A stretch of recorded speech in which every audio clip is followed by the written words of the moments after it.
All right. Welcome out. We're glad you're joining us tonight. This is our Tuesday night podcast here at the Door Christian Fellowship Church, and we're glad you're joining us tonight. We're going to be having a good time tonight talking about getting control. And as always, we ask you, especially if you're joining for the first time, we just to inform you, really, we have this is a fairly open forum, and you can ask questions. We encourage you to do that. And that's one of the reasons why we do this podcast, is so that you can have an opportunity to ask questions. And you can ask them in the chat box, and as we see them, we're about 30 seconds behind, but as we see them, we'll bring those questions up, and you can ask those questions directly to Pastor Ford, who is our answer man tonight. So, getting control. All right, so I asked Pastor Ford before the podcast if he had seen the footage of Will Smith at the Academy Awards slapping Chris Rock across the face. Pretty hilarious video. Actually, I honestly was quite embarrassed for him. But basically, let me just give you a rundown of the story. Pastor Ford hasn't actually seen this footage. I thought about maybe showing it on here, but it's definitely not appropriate. But basically, what happened is Chris Rock is up on stage, and as every MC in the history of the Academy Awards, the Oscars, the music awards, there's always a roast going on. So these guys will get, especially somebody like Chris Rock. You know who Chris Rock is, right? Yes, I'm not much into movie stars, but yeah. Right, but Chris Rock's very famous. Yeah. I mean, like even people who don't watch TV know who he is. But he is a very, he's a roasty kind of guy. He loves roasting people. That's what he does. And so he gets up there and he starts roasting people, and he gets to Will Smith. He mentions Will Smith, and then he looks at Will Smith's wife, who apparently has alopecia. And so she's had to shave her head, which is the reason why I'm bald, if anybody's wondering. So this is relevant. But she basically didn't like the fact that he made a joke about her. He called her G.I. Jane, looking forward to G.I. Jane 2, which is the story of a chick who becomes a Navy SEAL, and she has to shave her head, and she becomes a dude. And, you know, as far as the Navy SEALs go, she just identifies herself as a dude. Anyway, Will Smith laughs at this joke, but his wife very clearly was not very happy. And so the camera pans from Will Smith and his wife to Chris Rock. And then Chris Rock's like, uh-oh, all right, here we go. And he goes, and so he's got his hands behind his back. And Will Smith actually gets up out of the audience, walks up onto the stage. This is national television, live television. And he smacks him right across the face, hardcore. And then turns around, walks off the stage, sits down, and then starts saying, "Keep my wife's name out your mouth." And he's using expletives. He's cussing really super loud. I mean, just totally made a fool of himself. And so the reason why that's relevant to today's podcast is because it's called Getting Control. The first thing I wanted to talk about is self-control. Very obvious that a man like Will Smith is, we'll just call him not a model for self-control here, obviously. But here's a guy who's older. He's fairly self-made, and you know he's got a wife, he's got kids, and you know he's sad to say got up afterwards, won an award, and got up afterwards and talked about how he is so amazed at what God is calling him to do in this life. So a very interesting flow of events. I mean, just tripped me out really, but like a total display of a lack of self-control. And so the reason why I brought that up is because do me a favor and just define clearly, what is self-control? Well, I don't know of any other way to put it than just to have control of yourself. It's like, you know, there's not a lot to it. You know, being able to resist doing things that are inappropriate. So in the context of Will Smith, here's a guy who, and the reason why I bring him up is because, like I said, he's a successful guy. And, you know, without looking at all the morality factor there, like I have no idea what, I've heard rumors of him and his wife splitting up and there being some infidelity. I have no idea what the story is on that, so I can't really quote any facts here. But what I can say is that somebody like him should be able to have a level of self-control. And it seems obvious to me that self-control is not something you just gain. It's not something you just grow into. You don't inherit it. Like, what is self-control? Something that you have to get? Yeah, I think it's funny that you say somebody like him, should have self-control. I would say that somebody like him will have a problem with self-control. Oh, interesting. Why do you say that? I said that on purpose, by the way. Because being an actor, that's your job. You know, your job is to get emotionally involved with your character, with the part, you know, and you have to be able to go all over the place. And so somebody like that, and also, I think it's very important that we clarify some things, especially when it comes to Hollywood. You know, there's a lot of things that are said, you know, Hollywood, you know, Hollywood's not like a reflection of reality. Yeah. And, you know, it's the only place where it's okay to be divorced, you know, many times, not just divorced, but divorced many times, and to be remarried, and to get married and then 3 months later be divorced.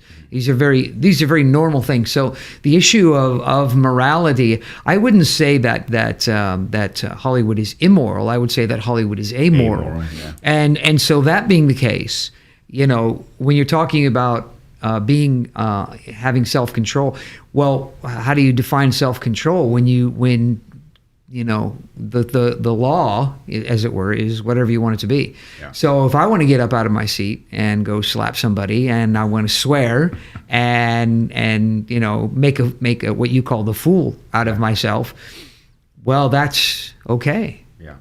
You know, because there's nothing to say I shouldn't do that. So where does self-control actually enter the equation? And so, because when you talk about the issue of self-control, I think it's very important to realize that this is the issue, is that people that don't have self-control, it's more often than not, it stems from the fact that they only want to have a certain amount of control, and they want to be able to be out of control on you know, so they want to be able to swear, they want to be able to get crazy, they want to be able to do things that are you know, out of control, without being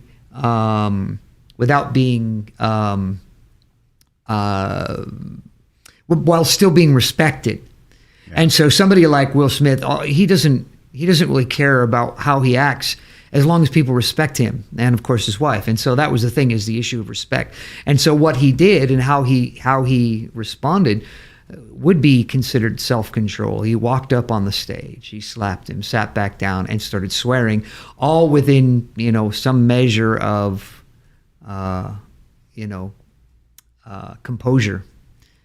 You know, so you're not talking about somebody who's out of control in that sense, but it is totally out of control if you want to try to bring him into the framework of morality and godliness. So let's define and so that's that. That's the problem. So let's define that, though, because that's exactly the question I'm asking, is how. So would you agree that Hollywood, at least in a large part, influences the younger generation?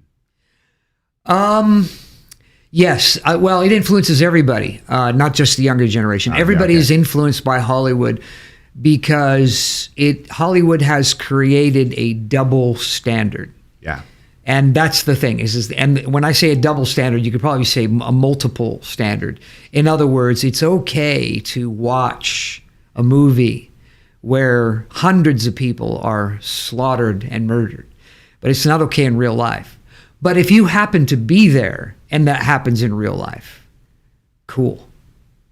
You know, and so this is the problem, you know, that you're dealing with here when you're talking about issues of control, is that the idea of being out of control or being in situations where there is no control, it can be attractive. You know, and so that's the issue, is that's where the struggle lies, is that we live in a world that is okay with things being out of control. Yeah. You know, especially here in the Bay Area. You drive down the street and all of a sudden traffic comes to a screeching halt. Why? Because there was a car accident. That's why. And it may be blocked up for miles and miles and miles. Why is it blocked up for miles and miles and miles? Because people want to see. Yeah. You know, they want to see the hurt. They want to see the maim. You know, they want to see the damage. They're not concerned whether anybody's okay. Their hope is that they'll see somebody who's not okay. Yeah. And that's the problem. And I'm sure people who are listening to this, that you're one of them. You know, and that's a problem, you know, because it crosses, it's Christian, non-Christian. We want to see things that are not okay. Yeah. And so that is why the issue when you're talking about somebody like Will Smith and his vocation. His vocation is to be in this environment that he entertains people who don't want things to be okay, but they want to be respected. And so the only way you can be respected is that you haven't caused those things to happen. But to watch them and to be involved in them, yeah, absolutely. Yeah. And so this is a problem when it comes to the issue of self-control, because as far as God's concerned, Christianity, self-control goes to even there. It goes down to that level. It goes down to the level of being able to control yourself from wanting to be around things. The Bible says, abstain from the appearance of evil. Yeah. So it goes even further than just the idea of being in control. It's the idea of, is your thoughts in control?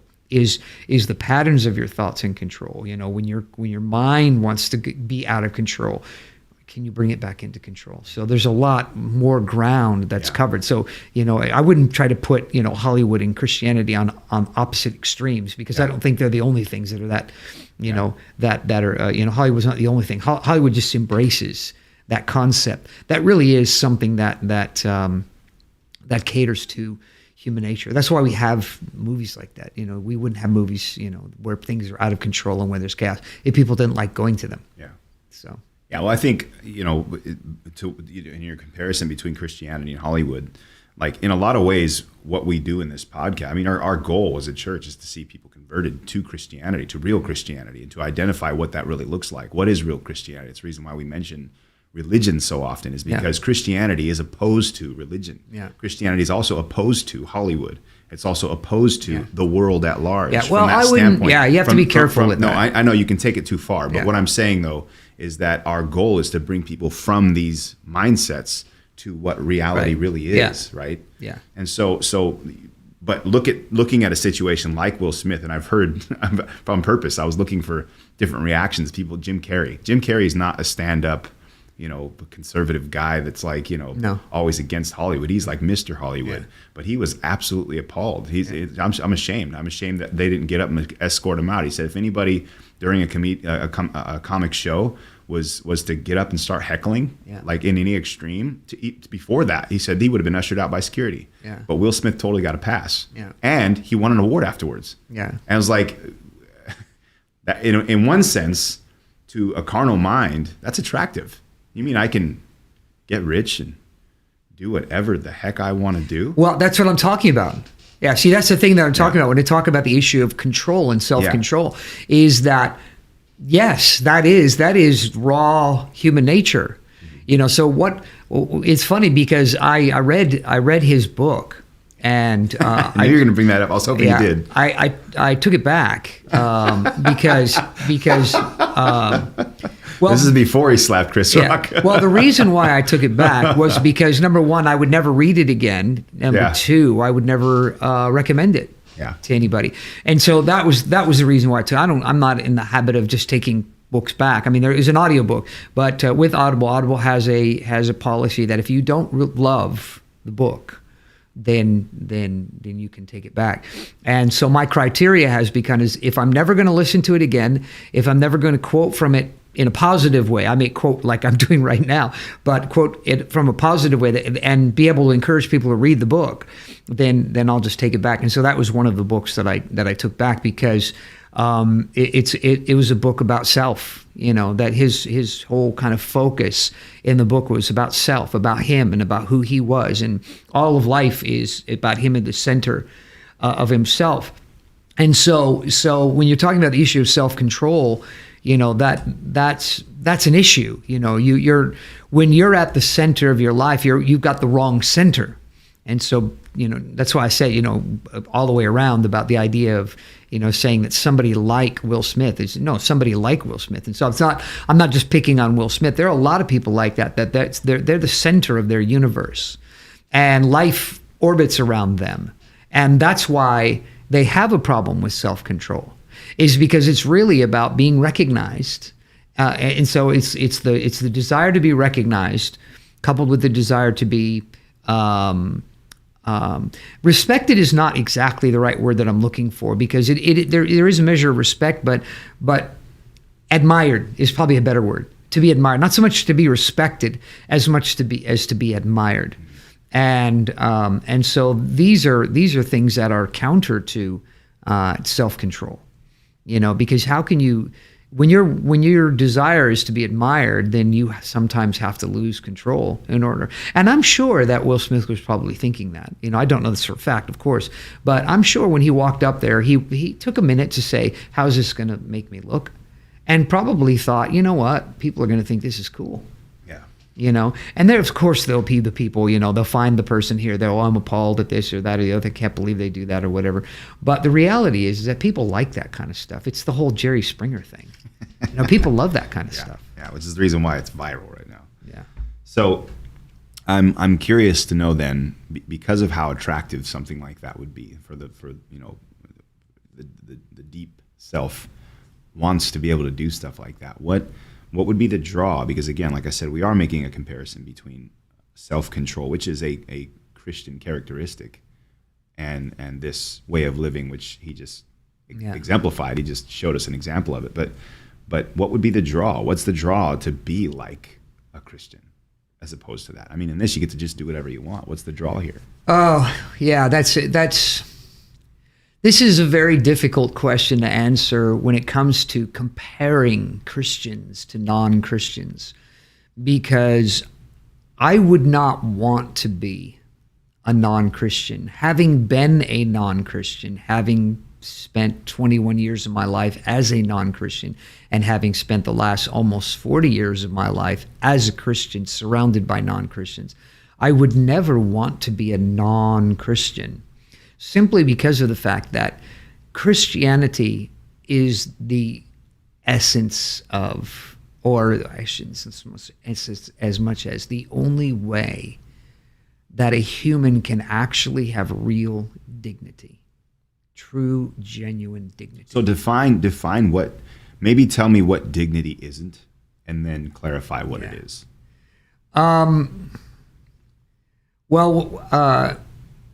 Yeah, I mean, I'm assuming in this context, self-control would give you dignity. Well, no.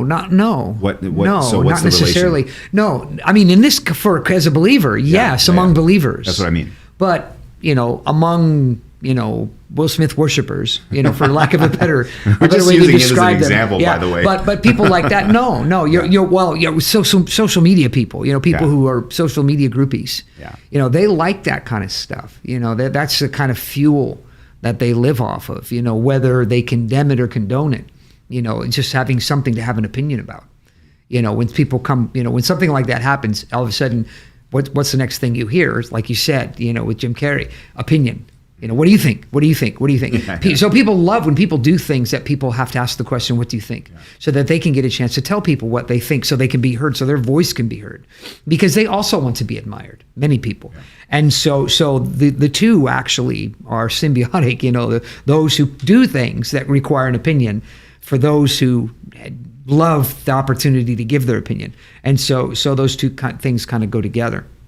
But so when I'm talking about dignity, I'm not talking about being admired or those kinds of things, like what I said here about this situation. Dignity is a personal thing. It's an internal thing.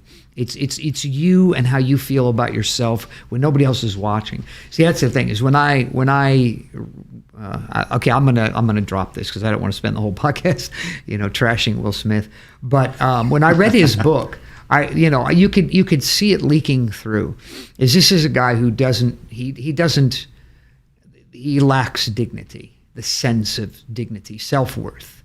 He talks about all this great stuff that he's involved in and things like that. But yet when you read the book, the book is it's a search, just a never-ending search. It's little stories of his life's searching, things that he's tried, things that he's done, because he's searching, he's looking, he's looking for something. I don't have to leave my house anymore to get anything in terms of something that is, internally necessary.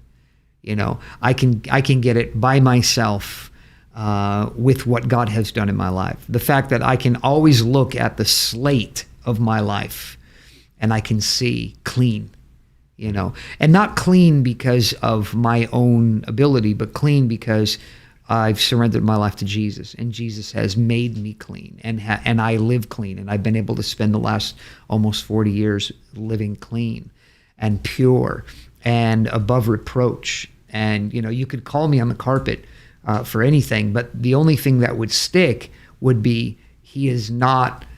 He doesn't find any pleasure in sin. That's probably the only thing that could really stick, and that's what I mean when I talk about the idea of dignity and why I wouldn't want to be a non-Christian is because of that issue. Is that because sin, the pleasure of sin, is only for a season. It's short-lived. There was this commercial that was on, the Expedia. Oh yeah. Do you ever think we're going to regret things that we didn't buy? And it's like, and the obvious answer is no. But yet, isn't that what most people spend their lives doing? Buying things, acquiring things. I read a interesting little article about a man who, while during the interview, he's calling every 10 minutes, 15 minutes his broker, because he's a billionaire, and just, how are things going in this realm and this thing, and can we do better in this or that? So he spends his whole day, his entire day, every day, acquisitioning, acquiring, buying, selling, to just simply make more money. And so so that's become his life, and he does it literally from the time he wakes up till the time he goes to bed, and he just spends his entire time. But then he asks the question, is this really what life's all about? Is that really it? Is being wealthy, is that it? Is that all there is? Kind of a thing. And so for me, I know the answer to that. No, that's not the case. Life is about far more than that. It's about being something. It's about becoming something, and you don't have to. You don't have to do in order to be. And so that is the core of what self-control is. Because the Bible says that these are things, gentleness, meekness, self-control. It's one of the things that we should be achieving in life. Self-control is a virtue, and virtue is not just, okay, I'm a good person. Virtue is, congratulations, you have achieved what few people have achieved. And that is a far better place to live. Because if you have the money, you can buy whatever you want, and so I may not be able to buy what other people can buy because I don't have the money that they have, but all I would need is the money. And so the buying of something isn't really, so buying stuff really doesn't do anything for your sense of worth and well-being. And even your bank account doesn't do that. But the sense of well-being is when you look, like I said, when you look at the slate of your life, are there regrets, is there shame? Like was mentioned, that Will Smith should be ashamed. That was a shameful act. And so somebody who has self-control, the answer to that question is no, I don't. I have self-control, and so I don't have. I'm not committing shameful acts to anybody. Yeah. So. You made the comment Christianity being the only place where a human can have real dignity, and so what do you think that every human searches for dignity? Is that something that is innate in man? Like I need dignity somehow. Well, it may not be that word, but it's the sense of purpose. It really comes down to that. When you've lost your sense of purpose, you usually are a homeless person. Because you just have nothing to live for anymore. And so your life just keeps spiraling down, and then, and there's nothing respectable, about being homeless. So is it possible to have purpose without dignity? Well, a lot of people live for a purpose. I mean, Will Smith in his acceptance speech of this award actually made comment of that, his purpose, Well, we keep going back to that. I'm only using that as an example. This isn't a diss on Will Smith, but it's just a good example. Yeah, but a sense of purpose is what? making the best movie? That's what I'm asking. I mean, so that's what I mean. Yeah. Is this, what is, your sense of purpose is what? I mean, the thing that is consuming your time should be the thing that is developing purpose. And so if you're spending all your time with some, Hollywood project, because it's funny, I read back to back, that book by Will Smith and then by Arnold Schwarzenegger, but his is a much older book. And but the interesting thing is that they both had the same similarity of people searching and trying to develop some kind of sense of purpose in things, and in many ways kind of almost admitting that, admitting is probably not the word, but recognizing that maybe there is no sense of purpose. And it's funny that they both kind of, went down the same path, as far as the things they've done. Because if you read the books like I did back to back, you really see that by the different movies that they did, the different parts that they got, the different things that they strove for within themselves, to be able to achieve their hit movies and wanting to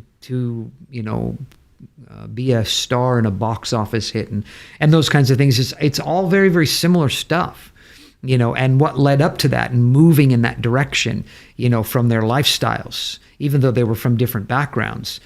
It was the same idea of trying to capitalize, living life with the idea of, I want to be recognized. I want to be somebody, and so as a becoming a Christian, I realized, that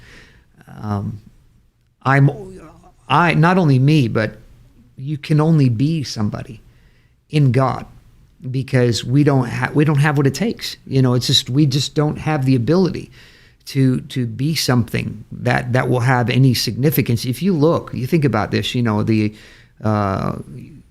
all the books that were written 2,000 years ago, you can only remember, anybody, especially, you almost have to be a university student to remember any books, period, that were written 2,000 years ago, except for the Bible. You have, books, like the Gaelic Wars, and then you've got various books that were written by the various philosophers and things like that are very, very old. But yet, the names that come to the surface are very few. Very, very few names of people. You have Aristotle, and so and people of that ilk. Yeah. But you think about like Peter and Paul and these people, and their books are still read today. Read by hundreds and thousands of people. They're still read and learned from, and still remembered and honored, and character analyzed. And all, but yet nobody really does that with Aristotle or Socrates or anybody. There's no real analyzing of their lives, because I want to know what their life is so that I can tailor my life, to achieve what they have achieved. It's not it's just not a lot of that. You might have small groups of people, but the point that I'm making is that these are people that like Paul, Peter, James, the disciples, the early disciples mentioned in the scriptures, they wouldn't be anybody had they not, they would, well, I should say they would be, like the rest of people from thousands of years ago.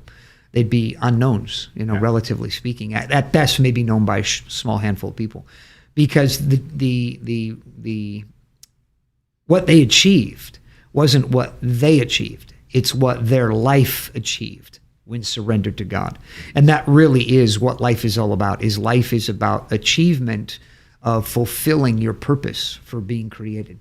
And that's something that somebody like Hollywood movie stars are not. They're never, without Jesus, without salvation, it's just not going to happen. They're not going to be able to achieve that, because you can only, our purpose is in God's hands. Our purpose is not in the stars. Our purpose is not, some mysterious event of life. If we have a purpose at all, which I would even go as far as to at least give credibility to atheists, at least for going the right direction. There is, if there is no God, then there is no purpose. Right. Life is meaningless. And at least atheists get that part right. And so that's a very important thing, I think, to grasp, is that understanding that life and fulfillment and sense of purpose, dignity, all of these things are only found in living the life that God created us to live. Okay, so let me clarify. And then we're gonna switch gears a little bit. So what you're saying is basically within the purpose that God has for you, for everybody. That includes self-control. When you have a purpose, you will control yourself to gain that. Is that what you're saying? Or? Well, you have to have self-control in order to be able to fulfill purpose. Yeah, that's what I meant. Okay. Yeah. But that's only one of the factors. But that is a factor. Yes. Right. Okay. So last question, and then we'll switch gears a little bit. I'm gonna give a bit of clarification on this title. But what is how does man gain control over himself? What is like the secret to self-control? So you're a pastor. You've been pastoring for a long time. You've been serving your purpose for almost 40 years, right? Yeah. So in that time frame, what have you found is the key to self-control? I'm not sure that I have a key. Thinking about it, because the issue of self-control really is. It's a job, It's not something you just, I have it or I don't have it. It's something you're constantly pursuing, laboring to improve and to have a greater self-control. So self-control isn't a thing that once you've got it, you've got it. There's always a greater, but because self-control is something that you realize, it's one of the things that why I said about the fulfillment in being a Christian is that. Just when you think you've done it all, you've got there, there's more, but it's not the kind of more like in the world where you get to a dead end. You're traveling along in life, pursuing something, like you read the book of Ecclesiastes and the Solomon's road, as I, being the wisest man in the world, and I gave myself to pleasure and found that it was vanity, not, okay, that's good, but there's more. That's a dead end. And so everything, and he says, vanity, vanity, all is vanity. And so everything is leading to a dead end. So, but in Christianity, it's not leading to a dead end. It's leading from one place to another. And then once you get to that place, you realize that there's a place even better. And then you go to that place and then you realize there's a place even better. So it's this continual improvement, and that's where the issue of dignity, self-control, all of those kinds of things all play into it, because you realize, wow, as I'm disciplined, that's kind of the word that describes Christianity. When you're disciplining your life, in the true sense of the term, disciplining the entirety of your life, not disciplining your time.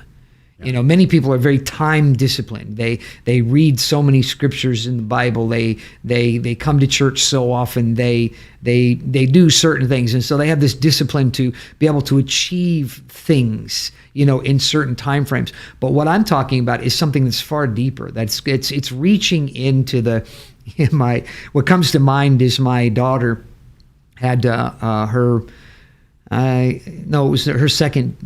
Well, actually, she may have had other jobs, but we had her first job when we moved to Spain, and so because they weren't sure of what she was able to do as far as work, and because she couldn't speak Spanish, they literally had her pulling equipment, machinery away from the wall and scrubbing behind it with, scrubbers and a toothbrush and things like that. I mean, really scrubbing and all the minute details. And it brought me back to my days of working in fast food and doing the same kinds of things, of just literally, being the closer is like, you don't want to be the closer, because the closer gets the garbage job.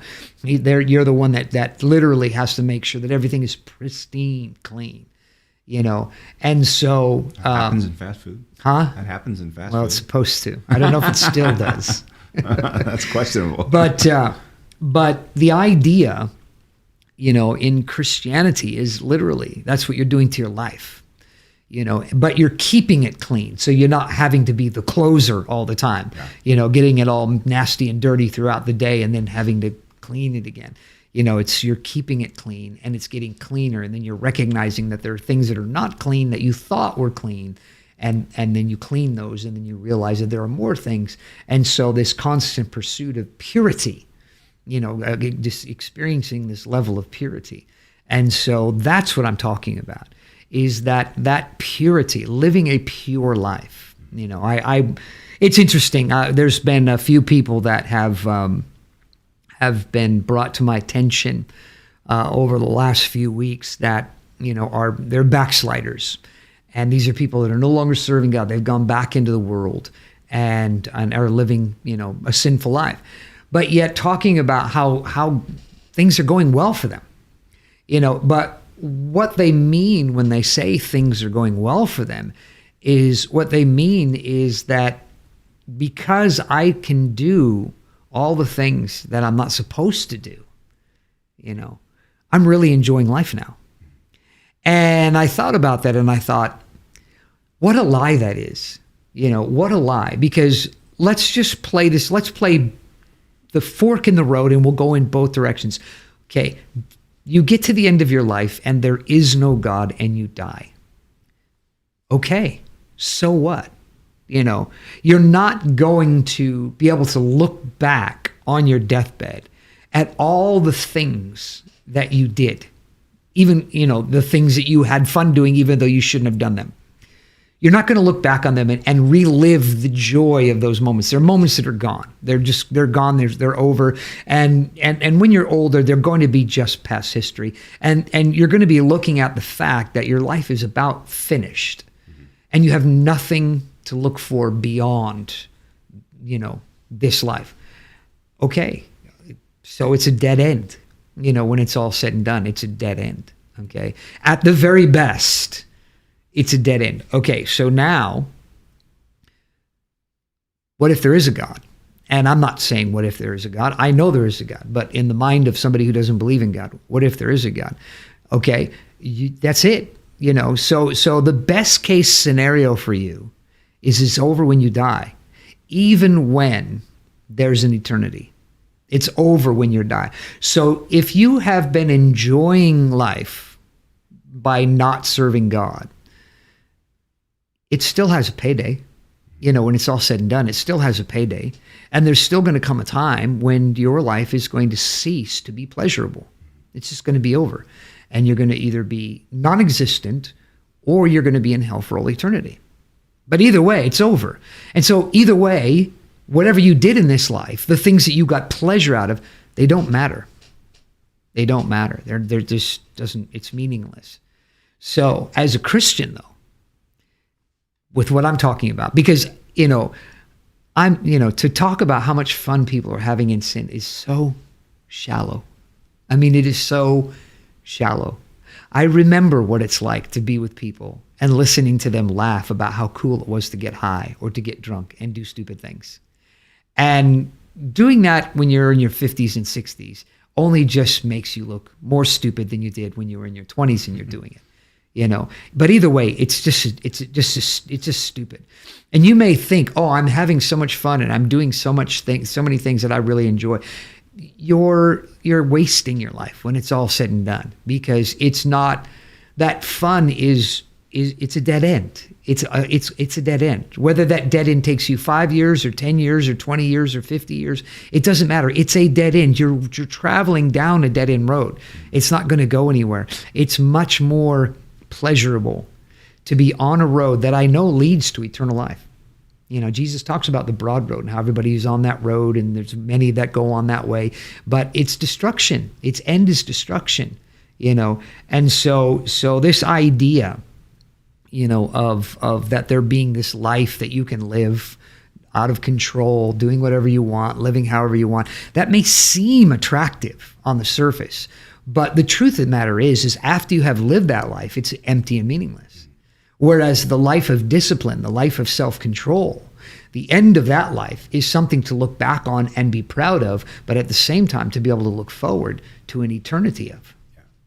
So it's a win-win. Interesting. Okay, let's take a bit of a turn here. The reason why I called this podcast "Getting Control" is not to not from the standpoint of getting as in grasping or obtaining, but getting as in understanding. And so understanding control. And the reason why is because over the last few years, life has like multiple times thrown a curveball.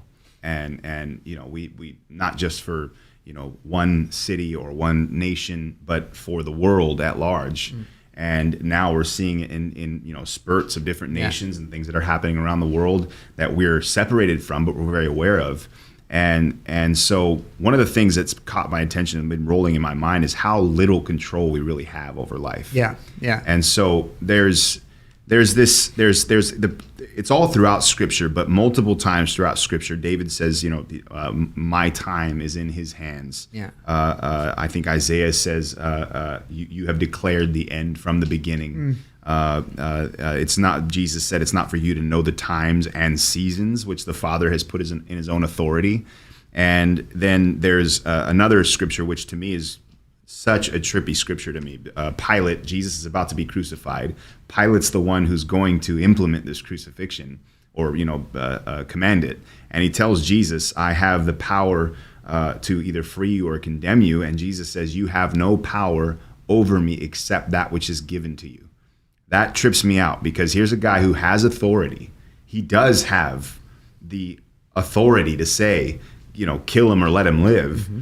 But Jesus makes this statement that you have no power except what was given to you. So even the power or even the control which man thinks he has is kind of, and I'm stealing a word here from a sermon, but the idea of an illusion.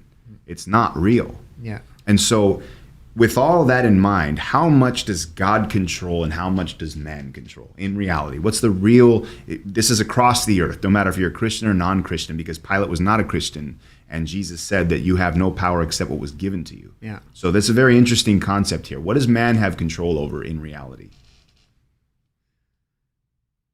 His own decisions, nothing else. He has no control over anything else but his own decisions. That's it. That's it. Yeah. So how does man supposed to live in light of that? If God really does control everything else. It's not so much that God controls everything else. It's that everything operates within the parameters that God has established. Yeah. But I wouldn't use the word control. Okay, fair enough. Let me reword that. So if man doesn't control anything else, then how is man supposed to live? Just ride the wave of life, or what's the secret to living? Well, that's the point of self-control. The Bible talks about how the fruit of the Spirit is self-control. That's the idea, is that God has to give us that ability, and so the idea of being in control is not so much that we are in control from the standpoint of being top down, that there's things that we are in control, but actually from the bottom up, that we are actually in control because we are not out of control of ourselves. Interesting. Yeah. And so that's the idea. Is like, for example, I've had some real fortune in my life over the years. I look back on my life and I constantly am thinking, God, thank you for allowing me. It's in the true sense, not the Will Smith sense of what God has allowed me to do, but doesn't know God. I know what God has done, and because I've everything I've done that I am thankful for are things that I have done at from obedient perspective, from a surrendered perspective or a biblical perspective. And so I look at things, like even now, and I'll let the podcast be a place where people can know the real me. Is that I'm really struggling with something right now. I mean, really, really struggling with it. And it's taken me so far, almost 2 months, 3 months of thinking about it, is that I can afford to buy a plaid Tesla. I can afford it. I can afford it. You know, I can. Over the years, God has opened doors financially for me to where I financially, I could do it, you know, and it wouldn't, you know, and it would be doable, you know, it wouldn't put me in any kind of a situation where I'd be struggling. I can do it. But yet at the same time, I think, do I want to do that? You know, do I want to spend that much money, you know, on a car? Because it's just a car, you know. And so the issue is, I'd like to do it because it's a nice car. I like the car. I personally like the car. There's a few features of the car that I'm not all that excited about, but it's like, I can do it. And then I started thinking about it, and I thought, you know, maybe I'll just lease it, because it won't cost anywhere near as much as to lease it. And it's only going to be a few years anyway, because cars and everything's going to change in a few years anyway. And so I thought about it, and I thought the lease, and so now the lease puts it into not even important. I mean, it's not even something I'm even going to think about from month to month, because there's very, you know, just it's not a whole lot more expensive down. So the first purchase of it is no cheaper than my Nissan Leaf, you know. But then the monthly is more expensive, but but doable. You know, it's definitely something that I can do, because I don't have a lot of things that go out. You know, I don't have a lot of things that I'm paying for. You know, I think my most expensive bill right now on a monthly basis is, other than rent, which we won't talk about, but I think PG&E. I mean, yeah, PG&E. Actually, I was going to say, yeah, there's a lot of things in there, but the truth is for not necessities of non-essentials. I think my most expensive non-essential bill right now is probably Amazon Prime. you know, it's just like $150 a year or something like that. I mean, I just don't have anything non-essential. You know, the other things are essential. You know, I know that there are people that, you know, well, you could live in a mountain. I know I could live on a mountain, and then I wouldn't need electricity. I wouldn't need a phone, and I wouldn't need a house. Yes, you're right. I could. But that's, you know, we're talking about a strange person. We're not talking about somebody who really lives on this planet. It's not real life at all. You know, they probably can identify with John the Baptist and have been tempted to eat locusts and wild honey, you know, while wearing camel's hair clothes, you know. So it's a little different. But so my point being in that is that the reason why this is such a struggle for me is just simply the idea of, is it pure? You know, am I compromising something of my eternal purity? And you know, the short and sweet answer is no, not at all. But my conscience, you know, and you know, the Bible makes it very clear, and this is where the dilemma is the Bible talks about conscience from the standpoint of that this is a personal issue, conscience. Yeah. And so, you know, some people have a weak conscience, and some have a strong conscience. And so for me, that's the only issue is settling the issue within myself. It's not having to do with my relationship with God. It's, can I get myself to do this? I was talking to my father-in-law, who's an atheist. I was talking to my father-in-law about these kinds of things, and he says, you know, he said, your problem is, he says, you're a tightwad.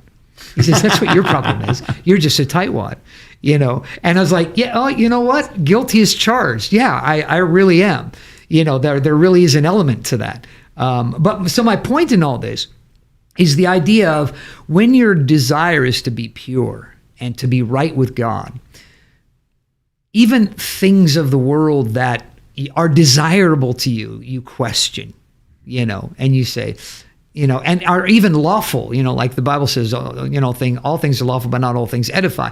And so that's really what's going on. And I'm kind of settling on the issue of, yeah, I'll probably go ahead and do the lease.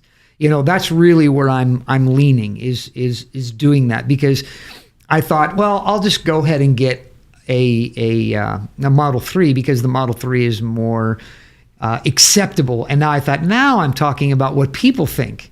not what I think, not my relationship with you. This is what other people, I don't want people to look at me and think, oh, he's a pastor and he's driving a Tesla Plaid. Oh, he's probably stealing from the church. That's, people think that kind of stuff anyway. It doesn't matter what you do. People are always thinking that the pastor's stealing from the church. But so my point in all this is just simply the idea of when purity is involved, even the things of this life that you can have and that you can partake in, you question, because you don't want to, you've got your house nice and clean, you don't want to dirty it with something unnecessary. Yeah. And so that's the thing about, that's to me the joy of being a Christian is that it's like when you get a new car, you get a new car and you don't want anybody to touch it or sit on it, and you're afraid you're going to get a scratch and this stuff, and you're so proud of it and all those kinds of things. But when your life is like that, it doesn't fade away after 6 months. Already, I've had my car a year now. It'll be 1 year since I had my first brand new car.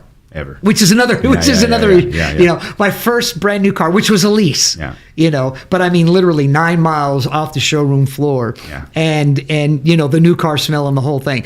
But that smell's long gone. I mean, long gone. The car still looks fine, and it still looks nice, but that smell is gone, and it is not new anymore, by any stretch of the imagination. And that's what I'm thinking, when I think about, getting this Tesla is like, it's just going to become a car, just a car, but I like the self-driving features, and I really enjoy the self-driving features. And it's funny, the things that I like about it. I know I'm kind of going off on a little bit of a tangent here, but I want people to understand that Christianity, and the issue of self-control and all these kinds of things, that it's not boring. It's not boring. It's not dull. It's not like I sit home. And I mean, the things that I get to think about, should I or shouldn't I go ahead and sign the papers on a Tesla that's not going to affect me financially at all? It's like, this is something that has built of years of Christianity, years of salvation, of being able to come to the point to where I can actually make that kind of choice. And it's not because I've been sitting down at my desk for days on end, investing in the right stocks and doing the right this and doing the right. This is all stuff that just came to me. It just came to me. I didn't go out and get it. But it came to me because my whole life has been focused on being clean and being right with God. Jesus makes that statement, and I would preach every sermon out of Matthew chapter 7 if I felt I could do it and people would actually listen to me. And out of one specific verse, seek first the kingdom of God and his righteousness, and all these things shall be added to you. All these things, well, yeah, I haven't been going to church, and so I got more free time to do this, and and if I got saved, I wouldn't be able to do that, and all these kinds of things. Listen, all the things you want to be able to do that you can't do because you're not a Christian, these are things that are already given to you when you are a Christian. And so that's the thing that's so ironic to me, about the whole idea of being a Christian and the idea of these, limitations and all this kind of stuff. They're self-imposed. And the reason they're self-imposed is because I like my life and I don't want to wreck it. I enjoy it. And it's like, I could never achieve this outside of God.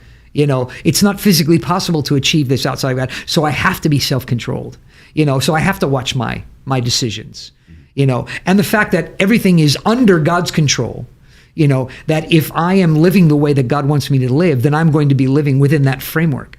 And so things are going to be under control for me as well, not because I'm keeping them under control, but because they are under control because everything functions according to God's purposes. And so that's the idea of what man can do.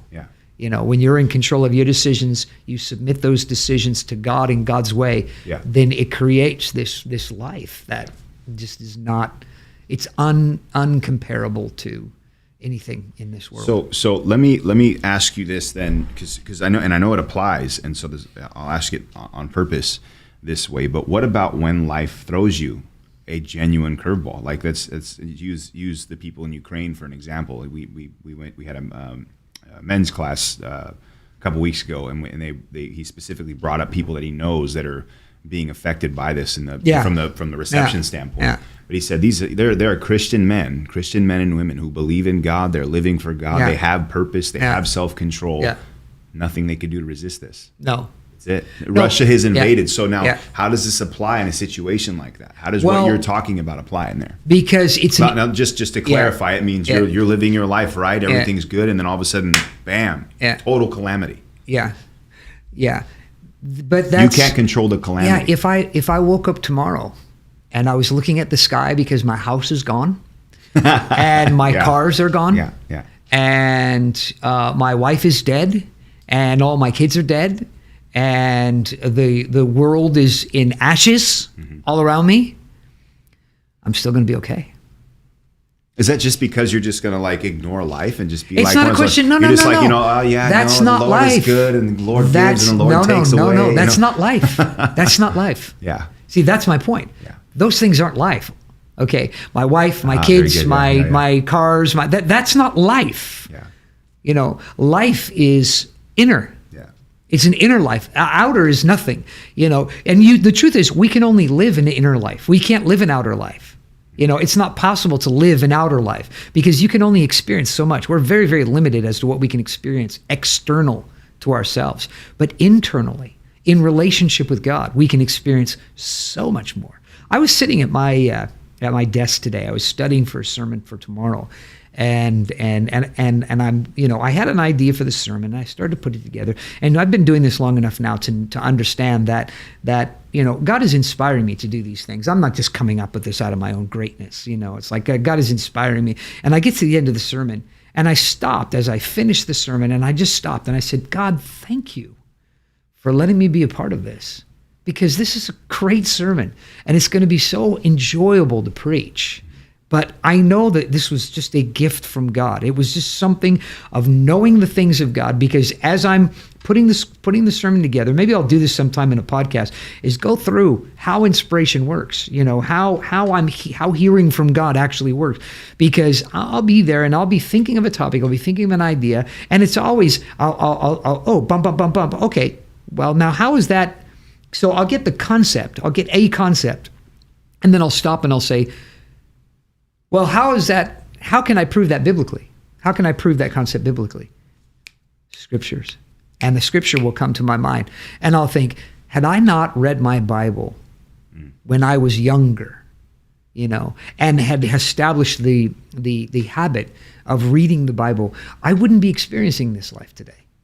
I wouldn't be able to, because I wouldn't know the scriptures for God to bring them to my attention.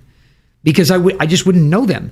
And so God has made it so. And so the thankfulness is, God, thank you for inspiring me, another way of saying pushing me, to read the Bible when I was a new convert. Because I know people that they don't read the Bible. And they hear, you ought to pray, you ought to read your Bible, you ought to do this, but they don't do it.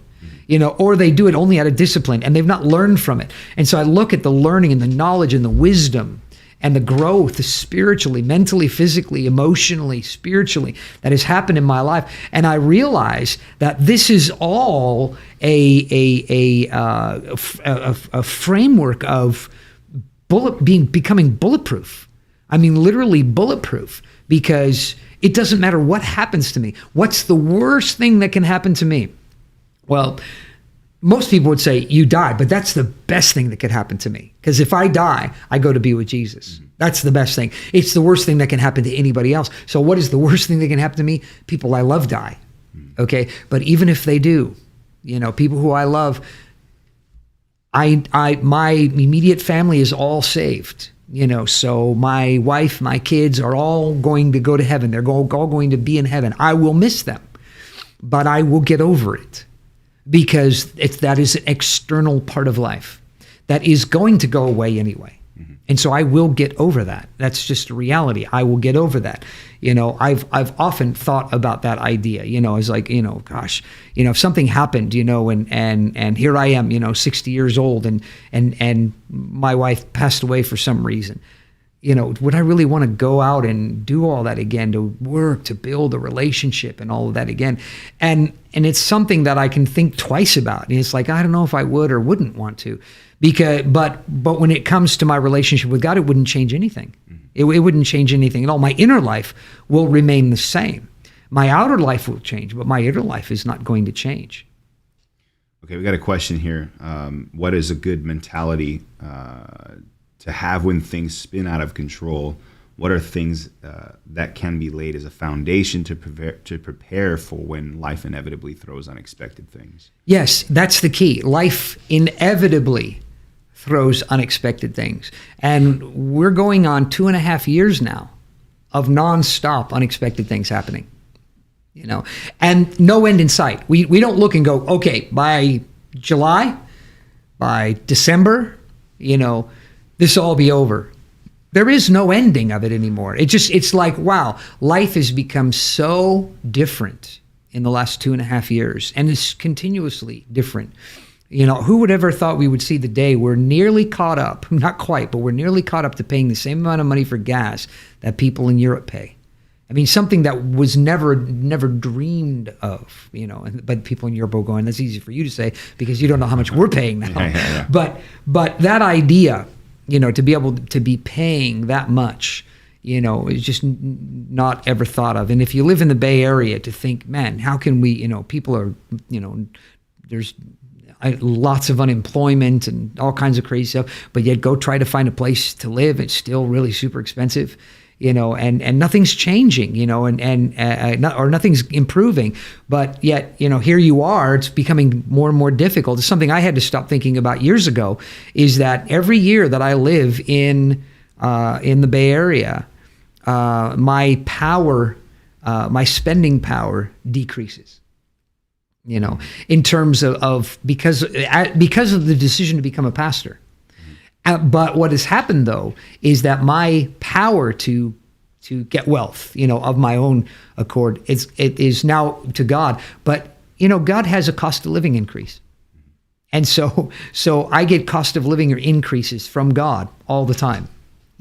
God makes it so that I can afford to live. It's not me doing it; it's God doing it.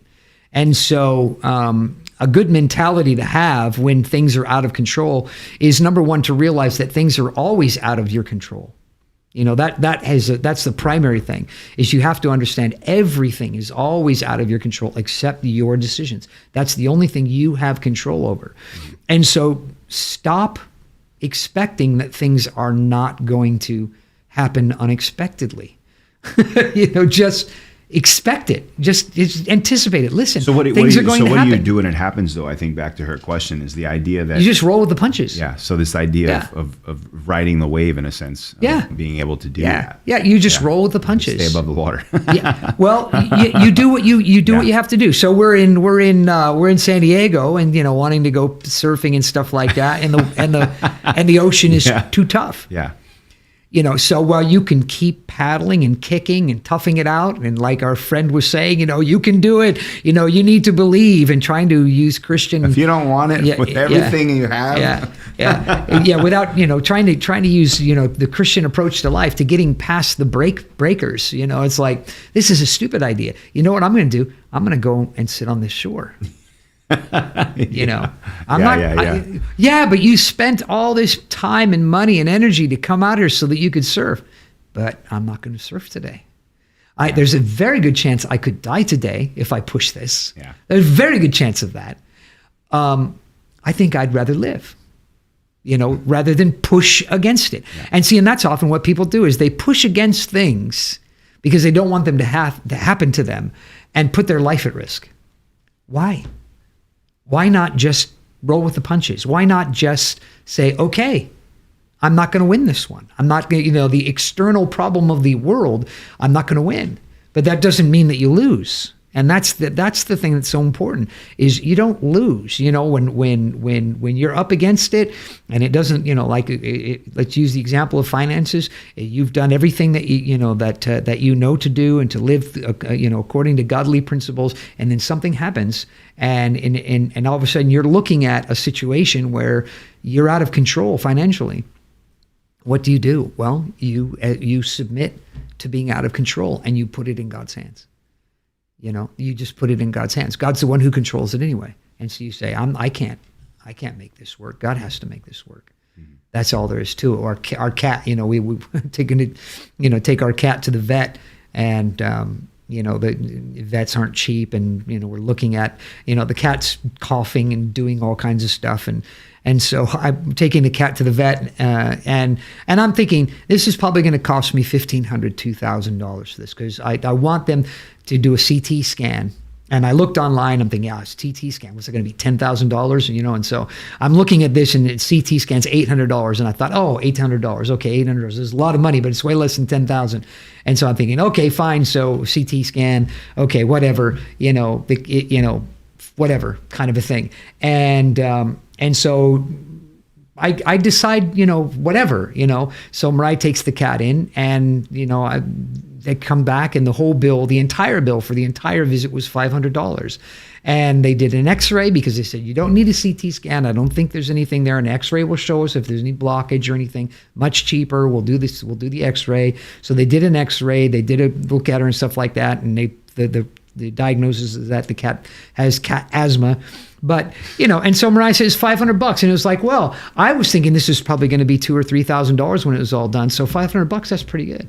Yeah. Not $500. Oh, for crying out loud, $500 for a stinking cat.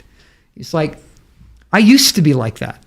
I used to be like that. But I stopped. I stopped about, 10 years ago now. I stopped with that because our cat, was having problems and going to have a couple of $1,000s worth of work done and stuff like that. And I talked to one of the guys in the church, and I said, maybe we should just go out and shoot the cat and get it over with. I mean, I didn't realize that, I wasn't in Arizona anymore. When I started telling people in the church, I'm probably just going to end up shooting the cat. They're like, you're going to do what? You're going to shoot your cat? Yeah. And I was like, isn't that what you do? I mean, that's what we do in Arizona, So, but anyway, learning how to roll with the punches, just stop. When things are out of your control, they're out of your control. You pray, you believe God, you do everything within your power and within righteousness to do what you can do. But the issue of God moving, that's up to God. And so, Clarissa asking the question, where does having faith? Where does having faith for the supernatural, contending against things that are out of control, disease, sickness, and the riding of the wave, accepting life, brings the unexpected balance out? Well, that's the thing, is that when you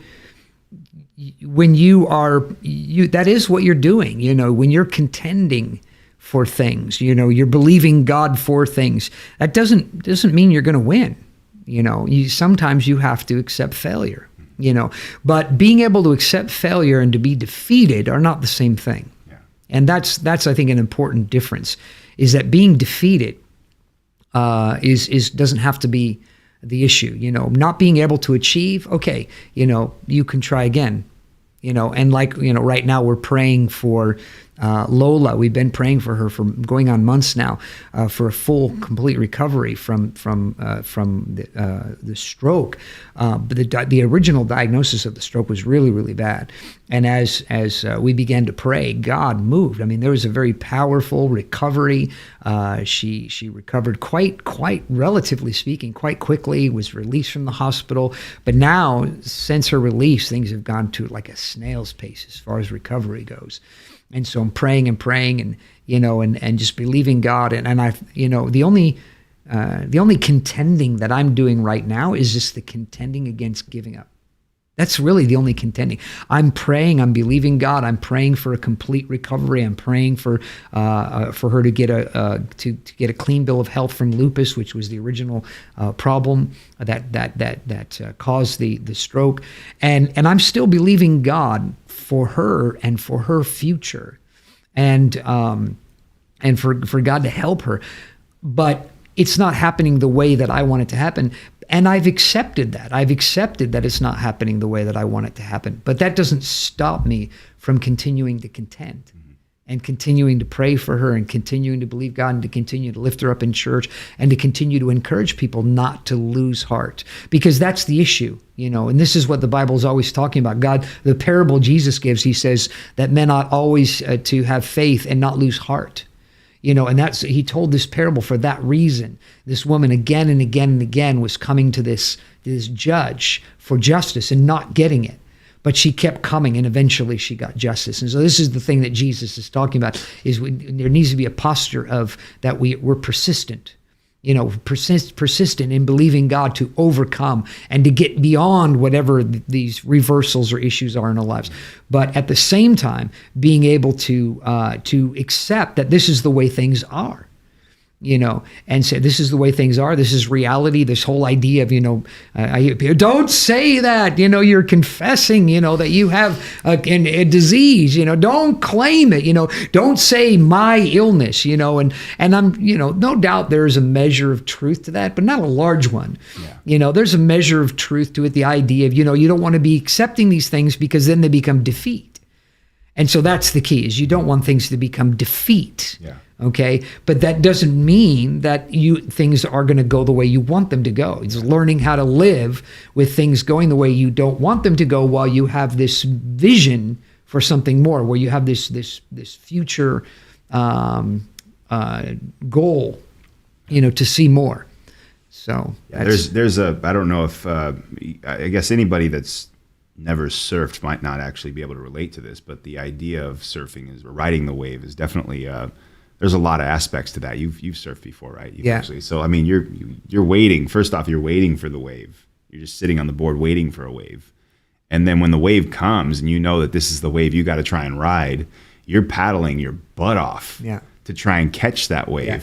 And if you do happen to catch the wave, you have to get up onto your board, and you have to actually balance on that board and stay on the wave in order to ride it. Yeah. But there's also the element of missing the wave. Yeah. And not being able to paddle hard enough to catch it. There's also the element of falling down and getting totally demolished by the wave, which can be pretty painful. And so deadly. Yeah, and deadly. But the funny thing, you mentioned that's a funny thing. I think out of every sport, every walk of life, of everything that I've ever experienced in all of life, because I just kind of did a quick survey in my thinking, is that I have to say that as far as people with self-control, at least in this area, surfers. Yes. Because I remember being in Hawaii, when we went to Hawaii, and it's about sundown. Yeah. And so about sundown, there's no waves. Mm-hmm. And there are guys out there sitting on their board. It may be half an hour for the next wave. Yeah. They might be out there for a half an hour with nothing. Yeah. And they're there. But there's coming a wave. Yeah. And if it's a good wave, I'm going to catch it and I'm going to ride it. Mm-hmm. And then a wave would come and start to roll out, and then they'll start for it, and they think, it isn't going to break. Yeah. Another half an hour for the next one. Yeah. And they'll do it daily, not just on the weekend. Yeah. Daily. Yeah, yeah. I mean, some of these guys wake up really early too. Daily. They'll be out there in the morning. They'll be out there in the nighttime. Yeah. They'll be working a job in between, and they live to be able to catch waves. Yeah. They live for this. And I do think there's a lot of parallel when it comes to the issue of self-control, when it comes to the issue of life and functioning in life, that's the way it is we're waiting for waves. You're not just waiting for one wave. You're waiting for waves. You're waiting for things to happen. You're waiting for things that are going to lift you and bring you forward. But it may be a long time before those come. And it may be late in the day when they come. I mean, here I am. I'm going to be 60 years old this year. And there are goals, things... Not goals, things I want to see God do in my life that haven't happened yet. Things that I've had in my heart since I was 20 years old haven't happened yet. And it's like, so? And it's not, I'm just as strong as I was back then at 20 years old. I may be able to say that right now, but I'm not going to be able to say that forever. And my attitude has been, well, Abraham had a kid in his 90s. Yeah. Sarah was beyond childbearing age. And then she died shortly after. Yeah. There are things that are in my heart that I want to see God do, but I may not see them, I may not be able to live them for a long period of time. So the things that I've been able to live up to that point, though, I haven't been a waste of time. The waves that I have caught, Those have been the good ones. Those waves, the waves of God that I have caught. Those have been the things that carry me on. And because I can look back at my history, I can look back at my past.